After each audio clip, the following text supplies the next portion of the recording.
الحمد لله رب العالمين قيوم السماوات والأراضين إله الأولين والآخرين وأشهد أن لا إله إلا الله وحده لا شريك له وأشهد أن محمدا عبده ورسوله صلى الله وسلم عليه وعلى آله وأصحابه أجمعين.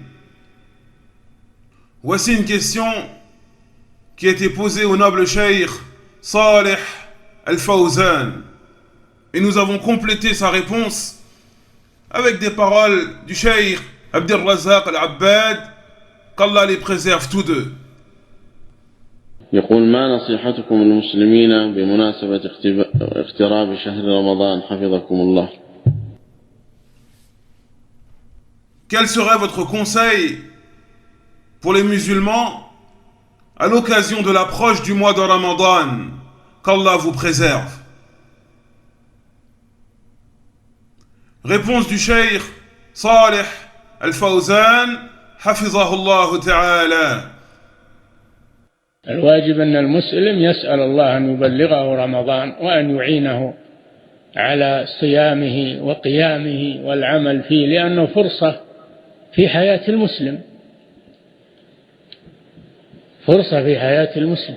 من صام رمضان إيمانا واحتسابا غفر له ما تقدم من ذنبه. من قام رمضان إيمانا واحتسابا غفر له ما تقدم من ذنبه. فهو فرصة في حياة المسلم قد لا يعود عليه مرة ثانية. فالمسلم يفرح بقدوم رمضان، يستبشر به ويستقبله بالفرح والسرور ويستغله في طاعة الله، ليله قيام ونهاره صيام وتلاوة للقرآن والذكر، فهو مغنم للمسلم.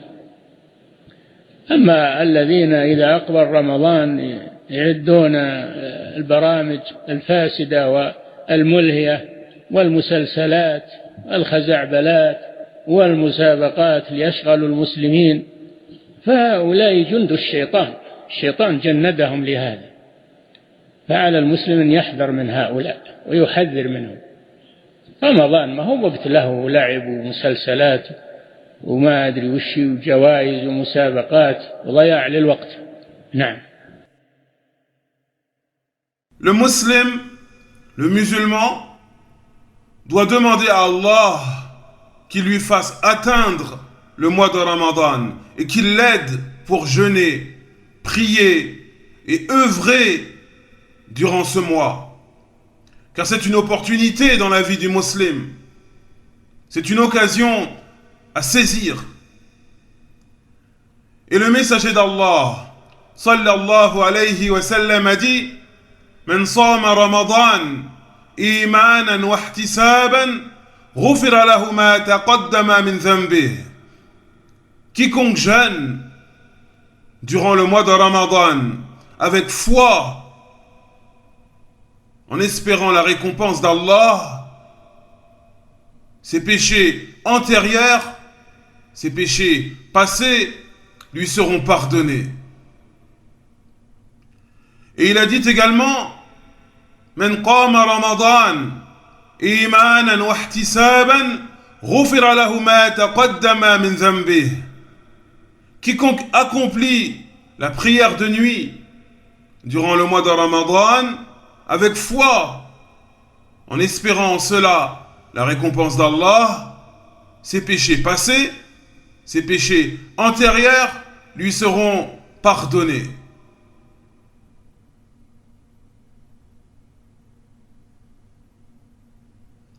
Ainsi, le mois de Ramadan, ce noble mois, est une opportunité dans la vie du musulman, une opportunité dans la vie du musulman, et il se doit de la saisir, car cette opportunité, peut-être qu'elle ne se représentera pas une seconde fois.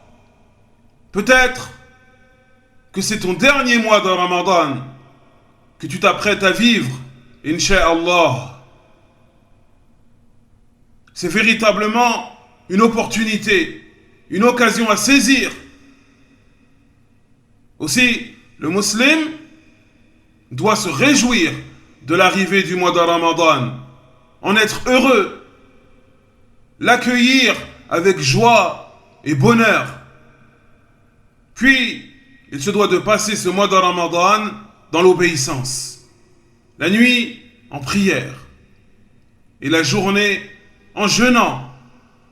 Il se doit de multiplier la lecture du noble livre d'Allah, Al-Qur'an al-Karim. Il se doit de multiplier les invocations, le rappel d'Allah.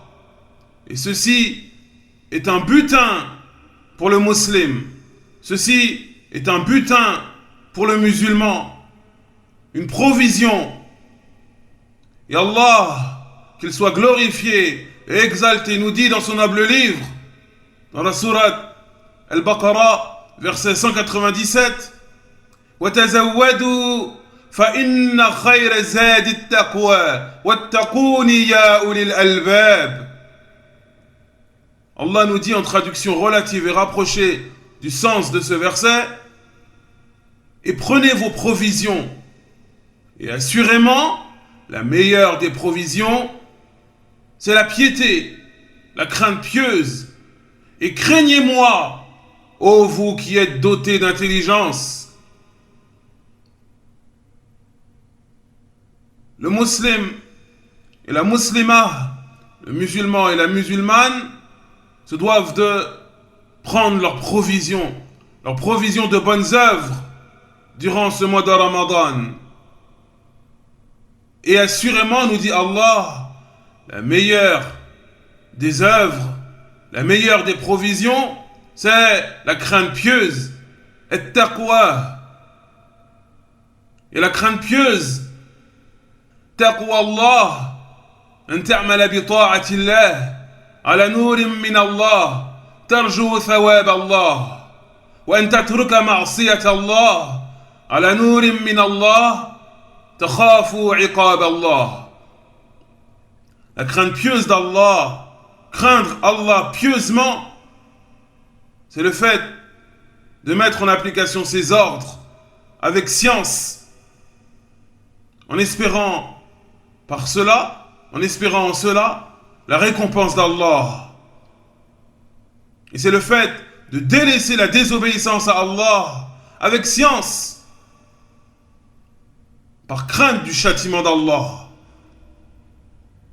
Et ce qui est voulu par le terme science, c'est-à-dire que tout ce que tu vas mettre en œuvre ou tout ce que tu vas délaisser, tu ne le fais seulement et uniquement avec preuve tirée du livre d'Allah et de la sunna de son messager sallallahu alayhi wa sallam, avec science. Ainsi, le mois de Ramadan est un mois durant lequel le musulman se doit de prendre ses provisions. Un mois durant lequel le musulman se doit de s'emparer d'un butin énorme. Et ce sont les bonnes œuvres. Le mois de Ramadan est une opportunité, une occasion à saisir. Quant à ceux qui, à l'approche du mois de Ramadan, préparent des programmes de divertissement corrompus,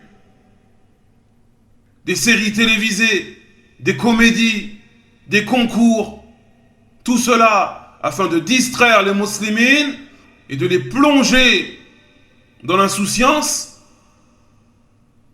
eh bien, ceux qui font cela font partie de l'armée du diable. Ils font partie de l'armée du diable, al-shaytan. Ils sont ces soldats. Al-shaytan, le diable, a fait de ces gens-là son armée, ses soldats. De ce fait, le musulman doit se méfier de ces gens et mettre en garde contre eux. Le mois de Ramadan n'est pas le mois des jeux, des séries télévisées, des cadeaux et des concours. Tout ceci est de la perte de temps. Tout ceci est de la perte de temps. Et comme nous l'avons dit, il se peut que ce soit ton dernier mois de Ramadan. Car tu ne sais pas quand tu vas mourir. Tu ne sais pas quand est-ce que tu vas rencontrer Allah. Le musulman doit passer le mois de Ramadan dans l'obéissance. Ses nuits en prière selon ses capacités. Et jeûner durant la journée. Multiplier la lecture du Coran.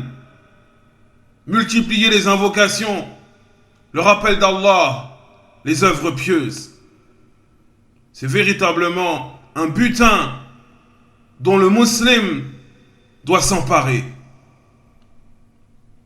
وصل اللهم على نبينا محمد وعلى آله وأصحابه أجمعين والحمد لله رب العالمين. يا أيها الذين آمنوا كتب عليكم الصيام كما كتب على الذين من قبلكم لعلكم تتقون أياما معدودات